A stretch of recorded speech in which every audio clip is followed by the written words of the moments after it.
Welcome to Hire Power, the show where we cut through the noise and get real about hiring.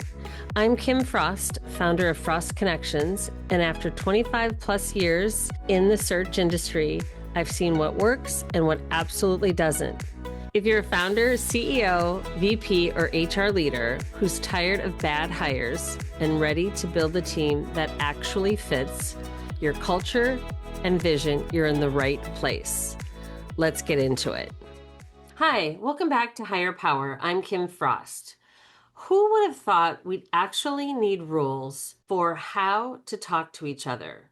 Seriously, this is the leadership skill you didn't know you needed: communication protocols.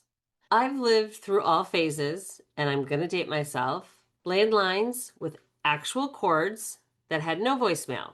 Then we got the answering machine. I remember my first. Who remembers pagers? That was an absolute trip.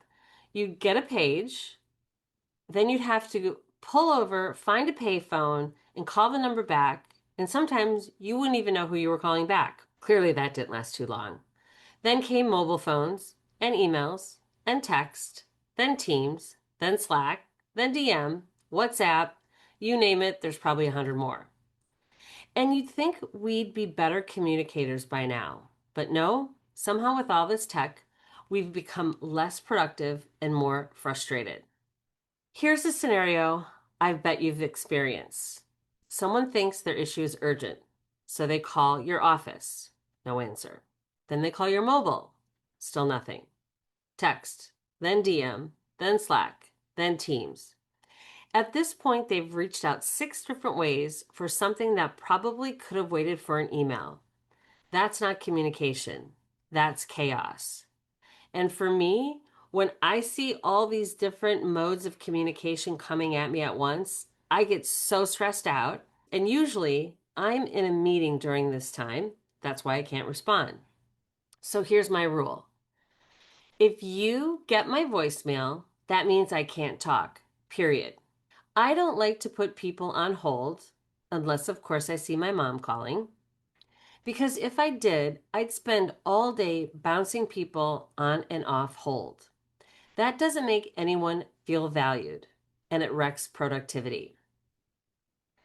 And don't get me started on the important 3-paragraph long texts. If it doesn't fit on one screen, it belongs in an email. End of story.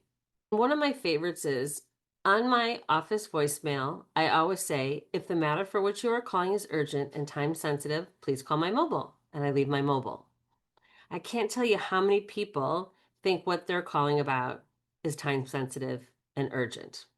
But let's zoom out here. This isn't just about being annoyed. It's about priorities. Is your priority your leadership's priority? Is your priority your client's priority? Because most of the time, it's not. For me, emails are my to-do list. I'll answer emails at all hours and on weekends sometimes, but that doesn't mean I expect you to do that. It just means this is when I can get through everything. So if we don't set expectations around communication, everyone ends up guessing, and that's where burnout starts. Several years ago, I experienced this with one of my clients, the communication chaos. Everyone had different means of how they thought they should communicate. And just recently, I saw something in Harvard Business Review that addressed teams need shared communication norms.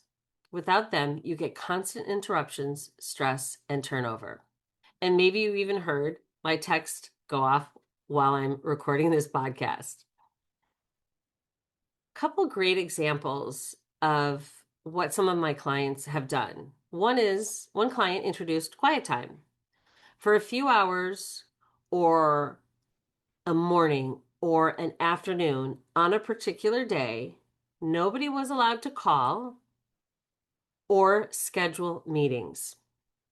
Productivity shot up and the stress went down. Another client banned emails altogether on the weekend. Their leaders modeled it. And guess what? Monday mornings stopped feeling like the inbox torture. I've seen companies that use both Team and Slack, but with crystal clear rules.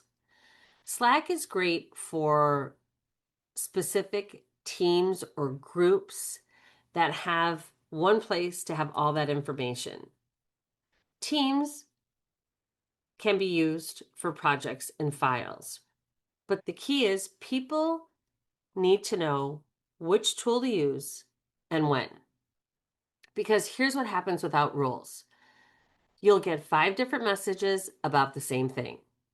You'll spend more time managing notifications than doing actual work, and leaders wonder why their team looks exhausted. It's like giving a toddler 6 different toys that all makes noise. The results? It's a headache, not harmony. So what can you do as a leader? Set the protocol, make it crystal clear. Here's a simple framework you can steal. Email for documentation. Expect a response in 24 hours or at least an acknowledgement. Emails aren't for anything urgent. Text or DMs, those are urgent only. And urgent means this is a fire. We cannot wait to talk. Even meetings, let's use those sparingly. If it can be solved in a quick email, don't book a 30-minute slot. After hours, if you want to work, fine, but don't expect your team to mirror your schedule, and be really clear about that, because that also sets the culture of your company. And then book those quiet blocks. Protect time for that work that gets put off, that's really important. No Slack, no Teams, no interruptions. Here's the truth. Effective communication isn't about more tools, it's about more discipline. If you're a leader, it's on you to streamline your communication for your team. Otherwise, those tools meant to make life easier, they'll just burn people out faster. So set the norms, protect focus, respect priorities, and make sure priorities are aligned. If there is nothing else you take from this episode, remember this. If you get my voicemail, it means I can't talk. However, I always return calls by the close of business. That's it for this episode of Hire Power. If you're ready to hire smarter, connect with me at frostconnections.com or at LinkedIn at Kim Frost. And if you've got something to say about today's episode, follow the show and share it with someone who needs to hear it. Until next time, hire smart, lead better, and remember, how you hire is who you become.